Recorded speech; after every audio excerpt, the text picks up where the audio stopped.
Marie Henriksen, Tides in Moose Rocks Beach. I appreciate the opportunity to let you hear the other side of the story.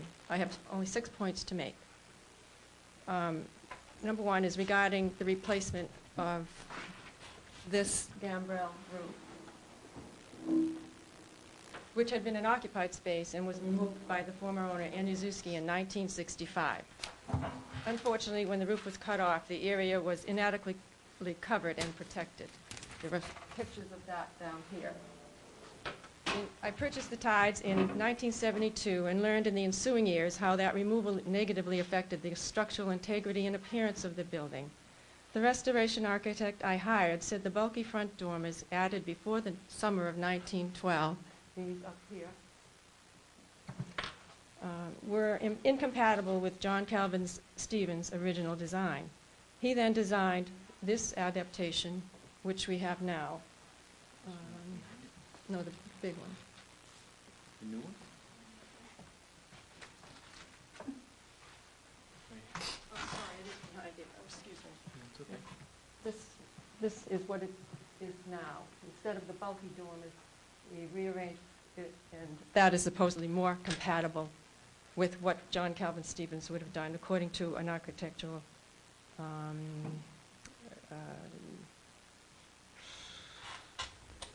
expert. Thank you. Excuse me. I'm not used to doing this. 2, the Tides 2 building next to the Tides Inn building, now 2 apartments and owner's unit, was granted by the planning board as a lessening of use to residential of a former 14-bedroom hotel and rooming house, which was then a dilapidated balloon frame building.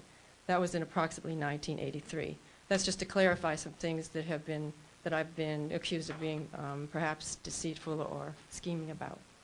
And number 3 is regarding septic chambers that a neighbor said were deceptively not removed. There are not now, nor ever have been, chambers in the leaching field behind the inn. Number 4, at the last meeting, one neighbor claimed that there were, quote, only about 8 cars in the parking lot in the spring. This contradicts one of his previous letters containing the following, and I quote, "The number of cars that just drive to the inn parking lot and turn around is astounding. The many cars that park at the inn's back lot illegally to use the beach is out of control. There are many delivery trucks that run their engines that add noise and pollution to the traffic congestion. Often cars are parked in the middle of the road as they load and unload luggage and passengers for both the inn and the beach. These are nuisances and dangers with which our families have had to endure and have tolerated." End quote. Just 2 weeks ago, after the last public hearing, I arrived back at the inn at 11:30 p.m. After 2 hours of night audits and closing duties, I went upstairs to bed. As I pulled down my shades in the bedroom, I saw this neighbor's car illegally parked in my lot. In the past, I have been quite forgiving of this, but under these circumstances, I was extremely angry. Got my camera, went outside, and documented the incident. As well, other neighbors regularly use my lot for overflow parking. In addition, neighbors have walked their dog to relieve itself in my parking lot used by my guests. When one neighbor's home was demolished and rebuilt, I willingly allowed their construction crew to use my lot when the inn was closed, especially since the construction company had the decency to ask for permission. Number 5, when another neighbor demolished his existing house adjacent to my parking lot to build his newly enlarged structure, his crew illegally used my parking lot and trespassed over my land continually for construction, deliveries, and activities. Since he moved in with his family, he has used my backyard as an extension of his, putting up a swing set, playing ball, and other lawn activities.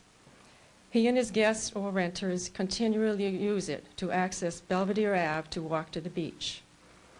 This spring, just prior to my opening my restaurant, he allowed a landscaping dump truck to drive over my land, collapsing the cover on my grease trap holding tank, which happens to be the preferred style of 500-gallon exterior tank.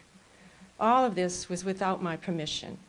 He eventually replaced the cover after I called him about it, but continued to allow his trucks to drive over my property without my permission. I have more, but I think you get the point. I have to ask, are these people really against the bathrooms or against the loss of using my property any way they want? Number 6, I started to inform my neighbors of my intentions in the spring. When I approached one neighbor, she was very positive about trading off the commercial traffic and lessening of use, etc., for the bathrooms, and even asked to be included in its design. She offered to take on the task of informing the rest of the neighbors to relieve me of the time burden. Then I learned that meetings were being held in her house to rally against the project. This is, I just want to show you one of the results of those, of the neighborhood initiatives. A full-page ad was put in the paper of this, which I'm sure everybody's seen. It has been widely circulated, and also placed on cars in my parking lot of my guests and in the doors in my own car as well. Over the years, one of my goals here at the Tides Inn has been to be a good neighbor. Over the past few minutes, I have shared with you some of the very non-neighborly behaviors exhibited by some of my neighbors.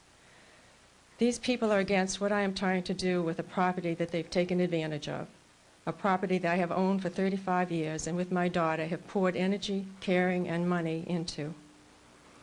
We are trying to pass it on in a way that makes it more attractive for this important transition.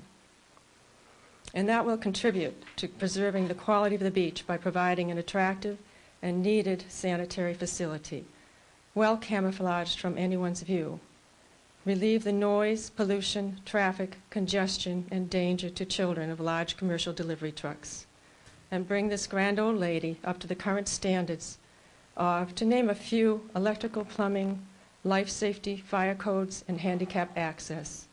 In a word, to become more conforming to this residential neighborhood. Think about what my neighbors are saying, what they have done to take advantage of my property, and what I have done and hope to do for the future. I trust that it would be clear that my intentions are indeed honorable. Was I under the mistaken impression that our first concern was for this beach? Do you honestly believe that I am going to destroy this beach after all I've done for 35 years to preserve and share the beach? Having said all this, I would like to express my sincere appreciation for the support and encouragement of so many others of my beach and town neighbors during this process. I ask that we all keep an open mind and remember that we all share this beach. Thank you. Thank you, Marie. It's always unfortunate that uncivil things do happen, but that's life, I guess, but thank you. Does the board have any other questions of the applicant?